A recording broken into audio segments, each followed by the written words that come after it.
Hi hello నమస్తే welcome to విజయ మా ఊరు ఆడియో బుక్స్ ఛానల్. నేను విజయలక్ష్మిని.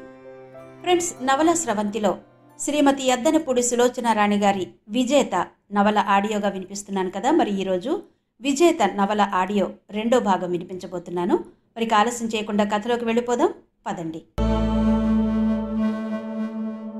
మెట్లు దిగి వచ్చేస్తుంటే వరండాలో జంటగా నిలబడి వీడ్కోలిస్తున్న దంపతులను చూసి మాధవ్ మనసు అనుకున్నంతగా ఈర్ష్య పడకపోవడం చూసి అతనికి ఆశ్చర్యం వేసింది.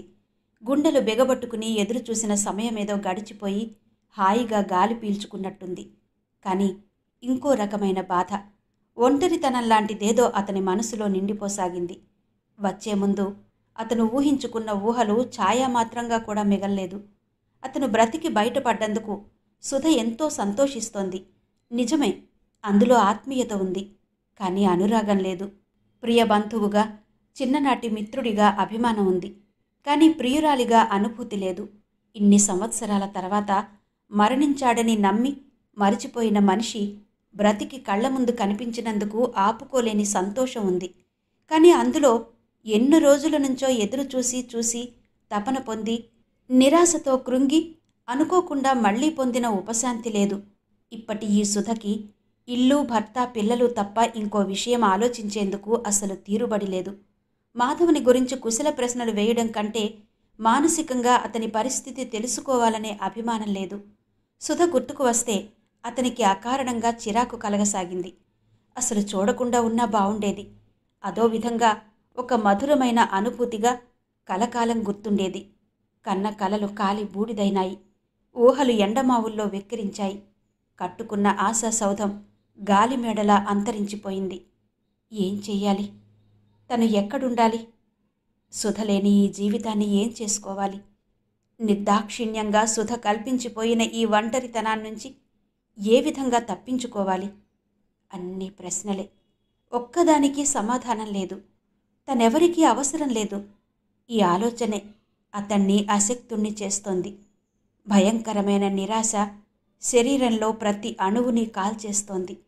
అర్థం కాని ఈ వెలితిని చూసి అంతరాత్మ భయం భయంగా ముడుచుకుపోతోంది. అనుకున్నది పొందలేక అపజయం పొందిన మనసు అవమానంతో కరకరమంటోంది.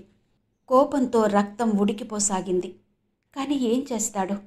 ఆ కారణంగా కలిగిన ఈ ఆగ్రహాన్ని ఎవరి మీద వెడలగక్కుతాడు? ప్రతీకారం ఎవరి మీద తీర్చుకుంటాడు? అసలు ఈ ఊరే, ఈ గాలే అతనికి విషపూరితంగా అనిపించింది. మాధవ్ మరో గంటలో రైల్వే స్టేషన్లో ఉన్నాడు. అతను ప్లాట్ఫారం మీదకొచ్చేసరికి ట్రైన్ సరిగ్గా కదలబోతోంది. టికెట్ కొనే వ్యవధి లేదు. కొనాలని కూడా అతనికి లేదు. ఎదురుగుండా అందిన పెట్టెలోకి ఎక్కేశాడు.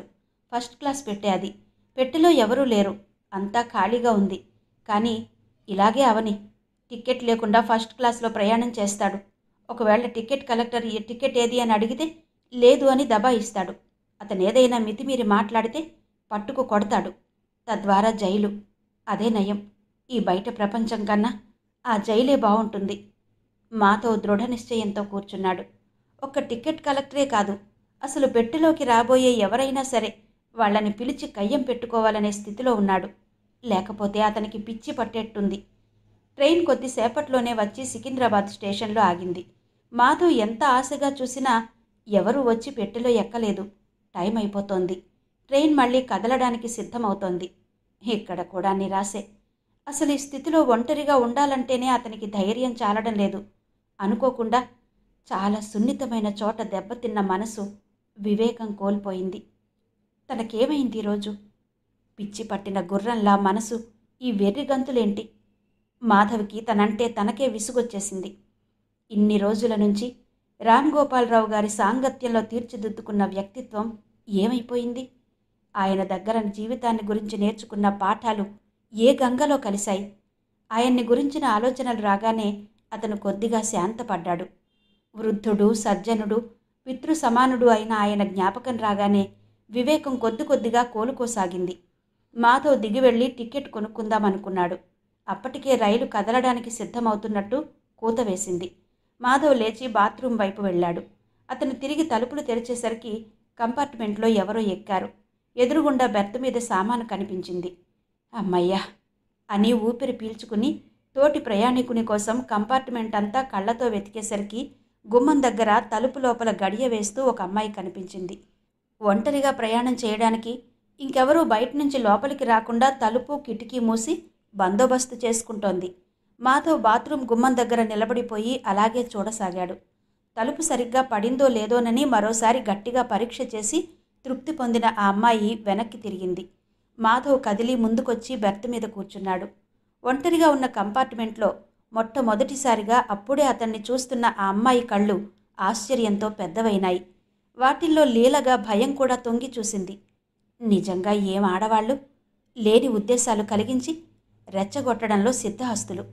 అతని వైపు చూస్తుండగానే ఆ అమ్మాయి ముఖంలోకి విపరీతమైన భయం వచ్చి నిండింది. చెయ్యి అప్రయత్నంగా గుండెల మీదకి వెళ్ళింది. నిర్లక్ష్యంగా ఇదేం పట్టనట్టుగా జేబులో నుంచి సిగరెట్ తీసి వెలిగించుకోబోతున్న మాధవ్ హఠాత్తుగా ఆగిపోయాడు. అతని చూపులు ఆ అమ్మాయి గుండెల మీద నిలిచి అక్కడ వేళ్లాడుతున్న పులిగోళ్లని పరీక్షగా చూశాయి. ఈ అమ్మాయి చేతిలో వెలిగించి పట్టుకున్న అగ్గిపుల్ల పూర్తిగా కాలి వేలి కంటి చురుక్కుమంది. రైలు అప్పటికి ప్లాట్ఫారం వదిలి పూర్తి వేగాన్ని అందుకుంది. అతను సంభ్రమాశ్చర్యాలతో చూస్తుండగానే ఆ అమ్మాయి కళ్ళు ఆత్రంగా కంపార్ట్మెంట్ అంతా వెతికి అలారం బెల్ ఉన్న చోట నిలిచాయి. ఆ అమ్మాయి చూపులని వెంటాడుతున్న మాధవ్ కళ్ళు అలారం బెల్ తను కూర్చున్న చోటికి దగ్గరగా ఉండడం గ్రహించి కొంటెగా నవ్వాయి. క్షణంసేపు బేలగా చూసిన ఆ అమ్మాయి మరుక్షణంలో ధైర్యం తెచ్చుకుని తల ఎగరేసి బెర్త్ మీద కూర్చుంది. మాధవ్ చెయ్యి అప్రయత్నంగా చెంప మీద తడుముకుంది. అక్కడ అది వరకు ఆ అమ్మాయి ఏర్పరిచిన గాయం శాశ్వతమైన ముద్రగా బలంగా చీరుకుపోయినట్టు లోతుగా గంటు ఏర్పరిచింది. మాధవ్కి క్షణంసేపు ఆ అమ్మాయిని ఏం భయపడవద్దని, ఆ రోజు కూడా అనవసరంగా అపోహపడ్డావు అని, ఆ రోజు నీ చెయ్యి పట్టుకోవడం నాది తప్పే కానీ మనసులో అసలు ఉద్దేశం ఇది అని అంతా వివరంగా చెప్పాలనిపించింది. నేను నిన్నేం చెయ్యను, నా నుంచి నీకేం ప్రమాదం జరగదు అని నాలిక చివరిదాకా వచ్చిన మాటలని ఆ అమ్మాయి కళ్ళలో కనిపించిన ఆ బెదురు, వెంటనే తల తిప్పించుకోవడంలో ఆ పొగరు చూసిన తర్వాత కాసేపు ఏడిపించి ఆ తర్వాత చెప్పొచ్చనే చిలిపి కోరిక ఆపేసింది. ఆ అమ్మాయి పక్కగా కొద్ది దూరంలో వచ్చి అదే బెర్త్ మీద కూర్చున్నాడు. అప్పటికి కూడా అలారం బెల్ అందుకోవాలంటే అతన్ని దాటి వెళ్లాల్సిందే. అతను ఓ కాలు చాపి ఆ వీలు చూసుకుని మరీ కూర్చున్నాడు. తను కూర్చున్న బెర్త్ మీద వచ్చి కూర్చున్న అతన్ని చూసి భయపడలేదామె. అసహ్యించుకున్నట్టు ముఖం పెట్టింది. నువ్వు నన్నేం చెయ్యలేవు అన్నట్టు ధీమాగా చూసి పక్కకు తిరిగి కిటికీ తలుపు ఒకటి పైకెత్తబోయింది. దానికంటే ఆ అమ్మాయి బెదిరిపోయినట్టు భయపడ్డట్టు జాలిగా చూస్తే అతను కరిగిపోయేవాడే. తక్షణం తన ప్రవర్తనకి సిగ్గుపడి క్షమాపణ చెప్పుకుని వెళ్ళి తన సీట్లో కూర్చునేవాడు. కానీ నువ్వు నన్నేం చెయ్యలేవు అనే నిర్లక్ష్యపు ప్రవర్తన అతన్ని రెచ్చగొట్టింది. అందుకే వెంటనే వచ్చి తెరవబోతున్న కిటికీని ఆపు చేశాడు. ఈ అదను కోసమే చూస్తున్నట్టు ఆ అమ్మాయి ఒక్కసారి లేచి మెరుపులా అలారం బెల్ వైపు పరిగెట్టబోయింది. మాధవ్ చురుగ్గా కాలు అడ్డు పెట్టేశాడు. చటుక్కున ఆ కాలు అడ్డు రావడంతో తూలి పడబోయింది. క్షణంలో అతని బలిష్టమైన చెయ్యి వచ్చి ఆ అమ్మాయి బోర్లా పడకుండా ఆపేసింది. కోపంతో ఎరుపెక్కిన కళ్లతో తీక్షణంగా అతని వైపు చూసిందామె. అతను నవ్వాడు. ఆ అమ్మాయి చెయ్యి బలంగా విడిపించుకోబోయింది. కానీ సాధ్యం కాలేదు. కొద్దిసేపు చూసి మాధవ్ చెయ్యి వదిలేశాడు. మరుక్షణం 2 చేతులతో అతన్ని బలంగా తోసేసింది. ఇంకొక్క సెకండ్లో అలారం బెల్ చేతికి అందేదే. కానీ ఈ లోపలే లేచిన మాధవ్ 2 చేతులు చాచి ఆ అమ్మాయి శరీరం మొత్తాన్ని అందుకుని యువతలకి లాగేశాడు. ఆ లాగే ప్రయత్నంలో అటు ఇటు కదులుతూ పోతున్న రైలు వేగానికి నిలబడలేక బెర్త్ మీదకి వచ్చి పడ్డారు. ఇప్పుడు కసిగా అన్నాడు అతను. సమాధానంగా ఆ అమ్మాయి చేతులొచ్చి మాధవ్ ముఖాన్ని బలంగా టపటపమనిపించాయి. మొదట్లో క్షణంలో సగం సేపు నిరుత్తరుడైనా అతను వెంటనే ఒక చేతితో ఆ 2 చేతుల్ని గట్టిగా పట్టుకుని కదలకుండా బంధించాడు. మరో చేత్తో ఆ అమ్మాయి శరీరాన్ని లేవకుండా నొక్కి పట్టేశాడు. క్షణంసేపు కాలం నిలిచిపోయింది. మాధవ్ అందంగా సొగసుగా ఉన్న ఆ కాటుక కళ్ళలోకి చూస్తూ ఉండిపోయాడు. ఆ అమ్మాయి కళ్ళు రెపరెపలాడిస్తూ భయంగా చూసింది. ఆ చూపు అతని యవ్వనాన్ని రెచ్చగొట్టింది. దగ్గరగా హత్తుకుని ఉన్న కోమలమైన శరీరం కోర్కెని నిద్రలేపింది. వివేకాన్ని ఉద్రేకం నోరు మూసుకోమని ఆజ్ఞాపించింది. అప్పుడెప్పుడో అవమానం పొందిన అంతరాత్మ ప్రతీకారం తీర్చుకోమని తొందరపెట్టింది. అతనిలో మంచితనాన్ని కోర్కెతో మత్తెక్కి తూలుతున్న పశుత్వం జయించింది. క్షణంసేపు కంగారు పడ్డాడు, భయపడ్డాడు కూడా. కానీ మరుక్షణంలో నిజంగానే అతనికి మతిపోయింది. మొదట్లో తీవ్రంగా పెనుగులాడి ఎదురు తిరిగిన అమ్మాయి శరీరం చివరి క్షణంలో అలసిపోయి అది మానేసి అతనికి లొంగిపోయింది. సమయం గడిచింది. అనుకోని సంఘటనకి తను కూడా బెదిరిపోయినట్టు రైలు మరింత వేగంగా ఆగకుండా పరిగెత్తుతోంది. మాధవ్ లేచి సరిగ్గా కూర్చుని ఆ అమ్మాయిని ఒళ్ళోకి లాక్కున్నాడు. అప్పటికే అచేతన అయిన శరీరం వడలిన తామర తూడులా అతని చేతుల మధ్య వేళ్లాడిపోయింది. మాధవ్ పరిశీలనగా ఆ ముఖంలోకి చూశాడు. రెప్పలు మూతలు పడిపోయి కొద్దిగా నలిగిపోయినట్టున్న ఆ ముఖం క్షణంలో అలసి మత్తుగా ఉన్న అతని కళ్ళకి అపురూపంగా అద్భుతంగా కనిపించింది. చాలాసేపు అలాగే చూస్తూ కూర్చుండిపోయాడు. స్పృహలేని స్థితిలో కూడా ఆ అమ్మాయి ఏడుస్తున్నట్టు కంఠం దగ్గర నరాలు అదరసాగాయి. అతను ప్రేమగా ఆమె నుదుటి మీద పడిన జుట్టును తొలగించాడు.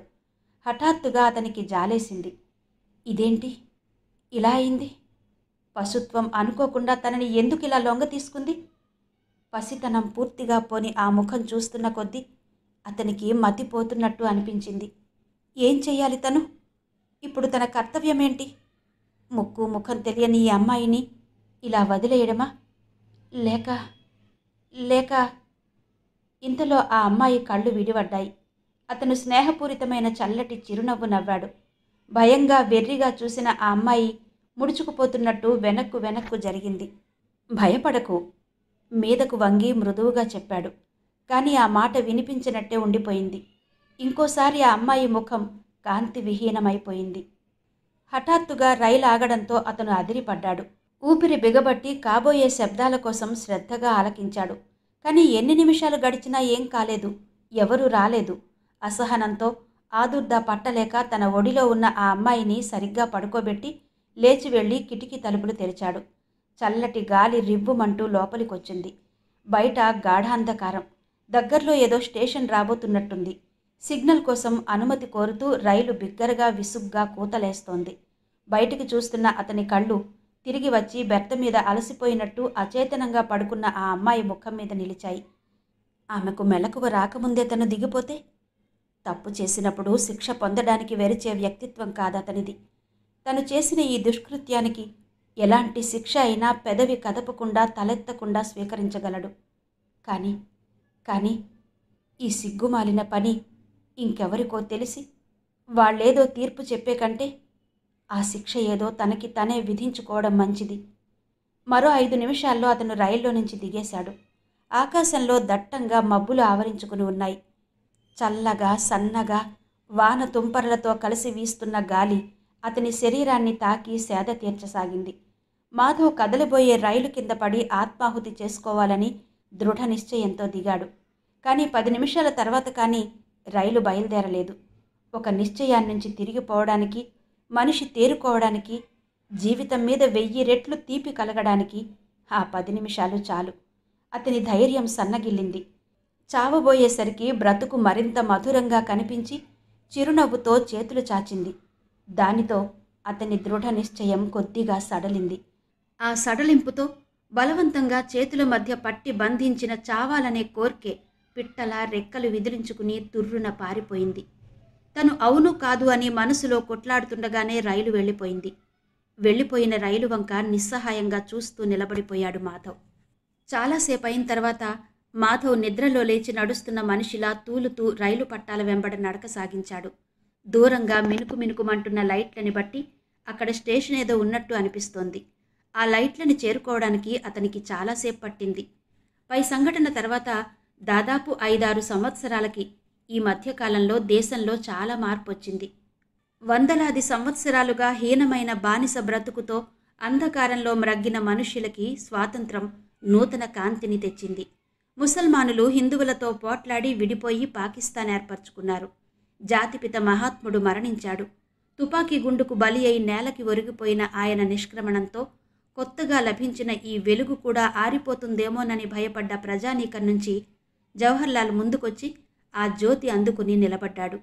స్ఫురద్రూపి, సాహసవంతుడు అయిన ఆయన నాయకత్వంలో భారత జాతి శిథిలమవడానికి సిద్ధంగా ఉన్న ఈ జీర్ణగృహాన్ని సరిచేయడానికి ముందుకు నడిపించి దేశం బాగుపడి పురోభివృద్ధి చెందడానికి ప్రణాళికలు సిద్ధమయ్యాయి.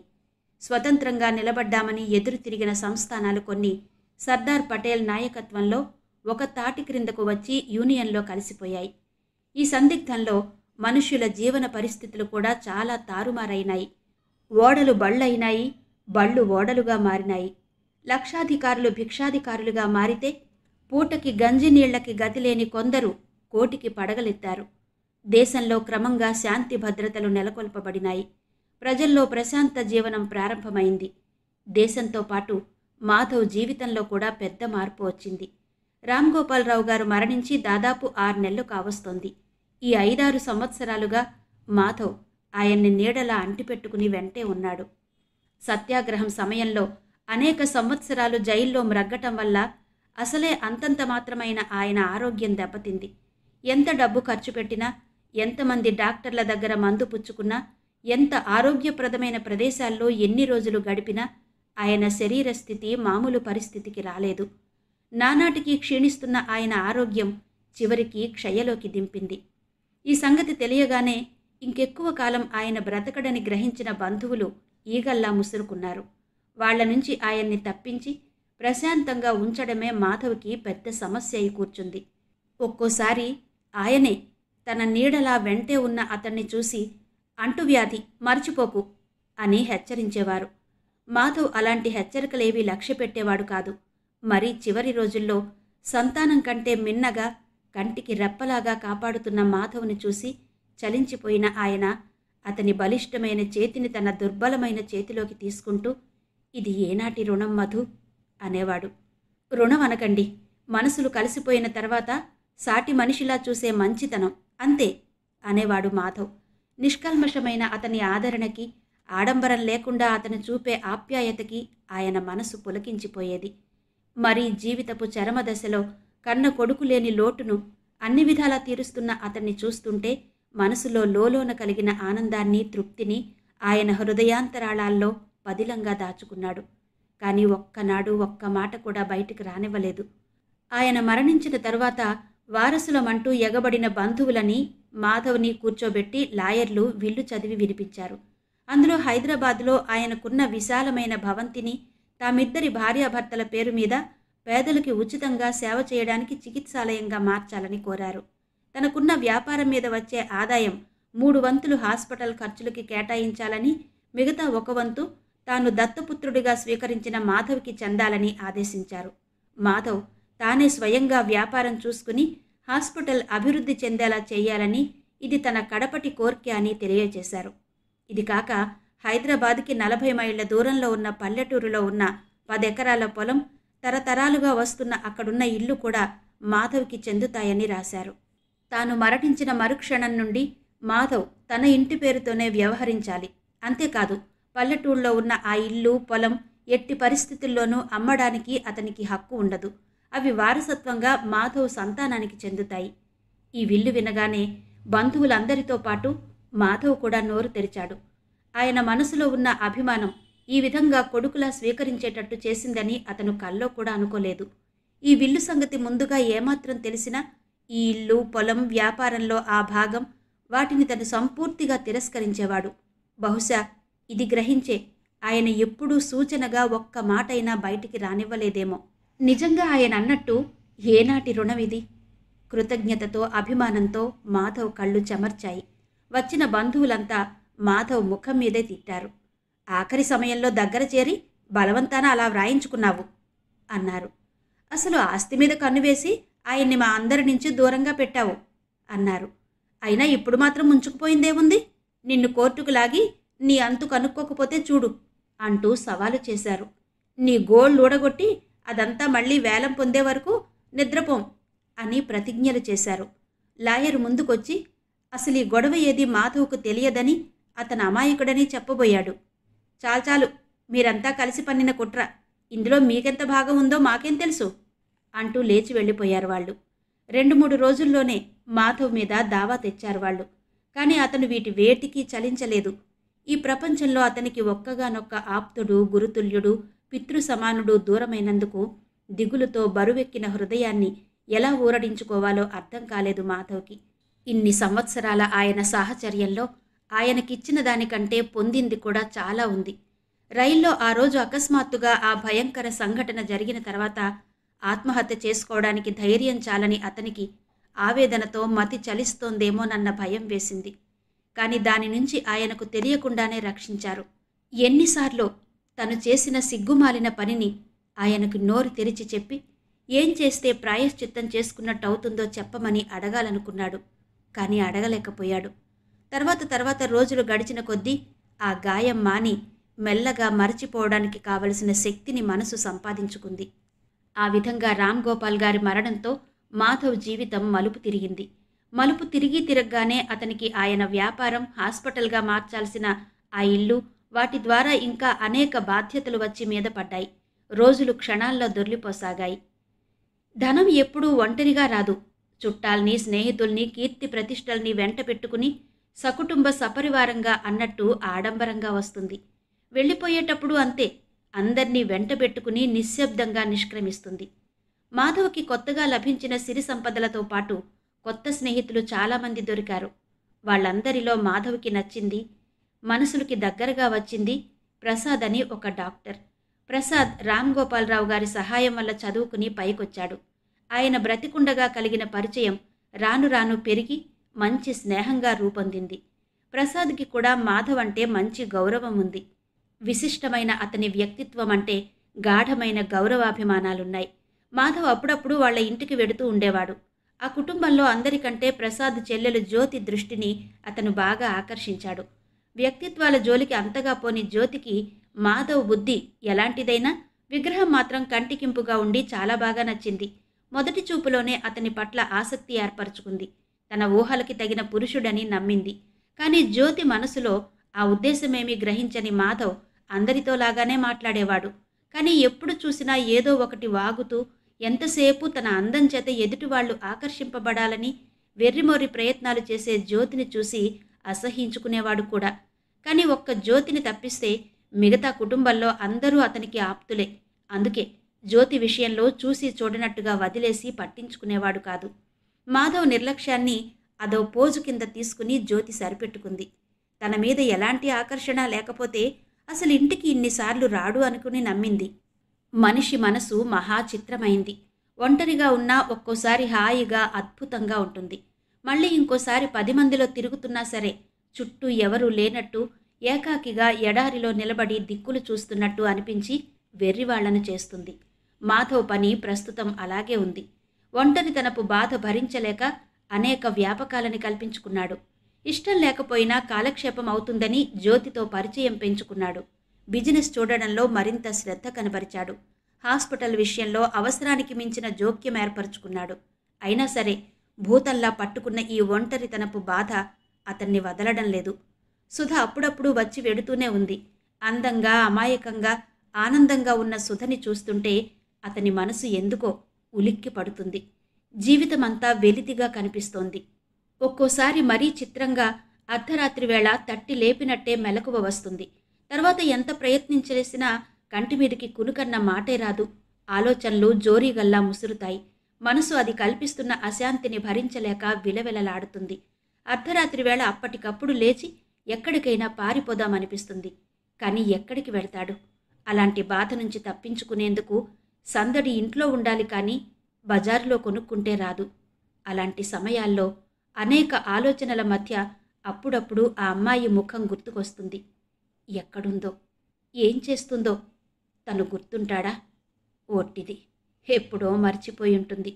సుధలాగానే ఆ అమ్మాయి కూడా పెళ్లి చేసుకుని ఇల్లు సంసారం గొడవలో పడిపోయి ఉంటుంది. ఆ అమ్మాయి మర్చిపోతే మర్చిపోవచ్చు, కానీ తనెలా మర్చిపోతాడు? ఒకవేళ మర్చిపోదామనుకున్నా ముఖం మీద ఉన్న ఈ మచ్చ మర్చిపోనివ్వదు.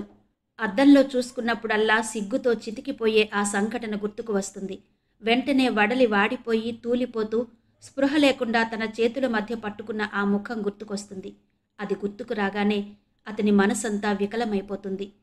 భగవంతుడు తను చేసిన పాపానికి శిక్షించలేదే, పైనుంచి సర్వసంపదలు ఇచ్చి ఆశీర్వదించాడు.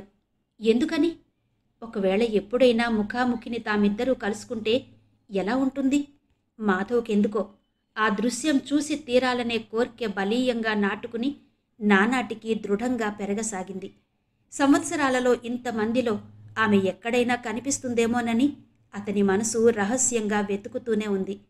కనీసం అలాంటి ఛాయలున్న మనిషి కూడా అతనికి కనిపించలేదు. ఒకటి మాత్రం సత్యం, ఇక ముందు జీవితంలో ఆ అమ్మాయి కనిపించినా కనిపించకపోయినా తను మాత్రం జీవితాంతం ఈ జ్ఞాపకాన్ని గురించి మరిచిపోడు. అది తన వల్ల కాదు. అనుభూతి అంత గాఢంగా ముద్రించుకుపోయింది. మొన్నటికి మొన్న జ్యోతి వాళ్లతో కలిసి అందరూ అలా పిక్నిక్కి వెళ్ళినప్పుడు జ్యోతి ప్రయత్నం చేసి చాకచక్యంగా తనతో ఒంటరిగా మిగిలిపోయింది. చుట్టూ తెల్లటి వెన్నెల, చక్కటి నిశ్శబ్దం, ప్రశాంతమైన పరిసరాలు. అప్పుడతని మనసు కొద్దిగా చలించిన మాట నిజమే. జ్యోతిని దగ్గరకు తీసుకున్నాడు. మీ ముఖం మీద ఈ మచ్చ ఎంతో బాగుంది. ఎప్పుడు తగిలింది ఈ దెబ్బ? చిటికెన వేలితో ఆ మచ్చ ఉన్నంత మేర రాస్తూ గోముగా అంది జ్యోతి. క్షణంసేపు వెర్రిగా చూసిన మాధవ్ చటుక్కున జ్యోతిని వదిలేసి దూరంగా వెళ్ళిపోయాడు. హఠాత్తుగా అతనికి వెన్నెల, ఆ ఒంటరితనం అసహ్యం వేసింది. భయం కలిగింది కూడా. వెనక నుంచి జ్యోతి పిలుస్తున్నా వినిపించుకోకుండా గబగబా మిగతా వాళ్ళున్న చోటికి వచ్చేశాడు. అనుకోకుండా అతని మనసంతా వికలమైపోయింది. మనశ్శాంతి విచిత్రంగా మాయమైంది.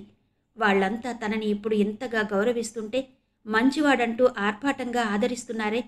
తను చేసిన ఆ భయంకరమైన దుష్కార్యం తెలిస్తే బహుశా ముఖం కూడా చూడరేమో. అలాంటిదేదైనా చరిత్రలో ఉందని తెలిస్తే కనీసం అనుమానం తగిలినా చాలు. దాని అంతు శోధించి పూర్వాపరాలు కనుక్కొని అనేక రకాల ఉపకథలు అల్లి అధఃపాతాళానికి తొక్కేస్తారు. రామ్గోపాలరావు గారి ఆస్తికి వారసుడయ్యాడని మండిపోతున్న వాళ్ళకి ఎంత చక్కటి అవకాశం. తనసలు పెళ్లి చేసుకోడు. ఒకవేళ చేసుకున్నా అతి సామాన్యమైన అమ్మాయిని, తన నుంచి భర్తగా రక్షణ, ఆనందం కోసం పిల్లలు తప్ప ఇంకేమీ కోరని మనిషిని చూసి మరీ చేసుకుంటాడు. మనసులో సుధకు కూడా లేని ఓ విధమైన ప్రత్యేకత ఆ అమ్మాయి సంపాదించుకుని కూర్చుంది. అసలు ఆ అమ్మాయి గుర్తొస్తే ఇంకో స్త్రీని తాకాలంటే అసహ్యం వేస్తుంది, జుగుప్సగా ఉంటుంది. ఇంటికి వచ్చిన తర్వాత కూడా ఆ రాత్రి అతనికి చాలాసేపటి వరకు నిద్ర పట్టలేదు. కొద్ది సంవత్సరాల క్రితం అనుకోకుండా జరిగిన ఓ విచిత్ర సంఘటన గురించి తను ఇంతగా అసలు ఎందుకు ఆలోచించాలి? తెరిచి చూస్తే ప్రతి మనిషి జీవితకాలంలోనూ ఏవో రహస్యాలుండక మానవు. అలాగే తను కూడా అని ఎందుకు సరిపెట్టుకోలేకపోతున్నాడు? తనని తానే దోషిగా, అల్ప వ్యక్తిత్వం గల మనిషిగా ఊహించుకుని ఈ నరకం చూడడం దేనికి? ఇన్ని విధాలుగా తను గుర్తు చేసుకుంటున్నాడు. ఆ అమ్మాయి ఒకరోజు ఒక్క క్షణమైనా గుర్తు చేసుకుంటుందా? ఎప్పుడైనా ఏ ఒంటరిగానో, ఏ రైల్లోనో ప్రయాణం చేసినప్పుడు గుర్తురాదు? గుర్తు రాగానే ఆ అందమైన కనుబొమలు ముడుచుకుంటాయి కాబోలు. అసహ్యంతో పెదవులు వంపులు తిరిగి ఖర్చుకుంటాయేమో. ఏదైనా, ఎలాగైనా సరే ఎక్కడున్నా ఆమె ఉనికి సంపాదించి ఒక్కసారి చూడాలి. చూడగానే ఆ సోగ కళ్ళలో కనిపించే గుర్తింపు, ఆ జ్ఞాపకం యొక్క ప్రతిఫలం ఎలా ఉంటాయో. మాధవ్కి ఎలాగైనా ఆగర్భ శ్రీమంతురాలయ్యి ఈ పాటికి ఒకరిద్దరి పిల్లల తల్లి కూడా అయిన ఆమెను చూసి తీరాలని మరీ మరీ అనిపించసాగింది. కొద్ది రోజుల క్రితం ఏ ఒంటరితనం చూసి వెర్రివాడినైపోతానేమోనని భయపడ్డాడో, దేన్ని తప్పించుకోవడానికి కావాలని నలుగురిలో పూసుకు తిరగాలని చూశాడో, ప్రస్తుతం మాధవ్ ఆ ఒంటరితనం కోసమే విలవిలలాడిపోతున్నాడు. నానాటికి అతని ఆస్తుల సంఖ్య పెరిగిపోతోంది. ఎంత ముభావంగా ఉన్నా, వద్దని ఎంత విసుక్కున్నా ఎవరూ లక్ష్య పెట్టడం లేదు. పైనుంచి అతనేదో బాధలో ఉన్నాడని దగ్గర చేరి అంటిపెట్టుకుని ఉంటే అభిమానం క్రింద జమ అవుతామని ఆశపడుతూ ఇంకా దగ్గరగా రావాలని ప్రయత్నించసాగారు. అందరికంటే జ్యోతిని తప్పించుకోవడం అతనికి ఓ పెద్ద సమస్య అయి కూర్చుంది. అతని అభిప్రాయం అడగకుండానే, అతని అనుమతి తీసుకోకుండానే జ్యోతిని వివాహం చేసుకోవడానికి ఇష్టపడ్డట్టు, త్వరలో అది జరగబోతున్నట్టు గాలి వార్తలు అనేకం ప్రచారంలోకి రాసాగాయి. జ్యోతి అంటే అంతగా ఇష్టం లేని కొంతమంది, ముఖ్యంగా తమ చెల్లెళ్లనో కూతుళ్లనో అతనికి కట్టపెట్టాలని తాపత్రయపడేవాళ్లు జ్యోతి ప్రవర్తన మంచిది కాదని, కావాలంటే ఉదాహరణలు చూపిస్తామని, దూరం ఆలోచించుకుని ఈ అడుగు వేయమని తనకి చెప్పసాగారు. ఈ గొడవలు కాక హాస్పిటల్లో తీసుకోబోయే నర్సుల కోసం, డాక్టర్ల కోసం రికమెండ్ చేస్తూ ఉత్తరాలు కొన్ని, స్వయంగా మనుషులు వచ్చి రామ్గోపాలరావు గారి స్నేహితులం, మా మాట నువ్వు వినాలి అనే ఆంక్షలు కొన్ని, వాటితో అతనికి క్షణం తీరుబడి లేకుండా ఊదరబెట్టినట్టు వెర్రెత్తసాగింది. కొద్ది రోజులు వాళ్ళందరినీ తప్పించుకుని దూరంగా ఉంటే కానీ బ్రతకలేనని భయం వేసింది.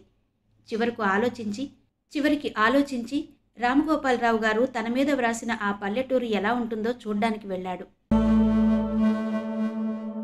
విజేత శ్రీమతి యద్దనపూడి సులోచనారాణి గారి నవల ఆడియో 2వ భాగం విన్నారు కదా. మిగిలిన కథ తర్వాతి భాగాల్లో వినిపిస్తాను. అంతవరకు సెలవు. నమస్తే.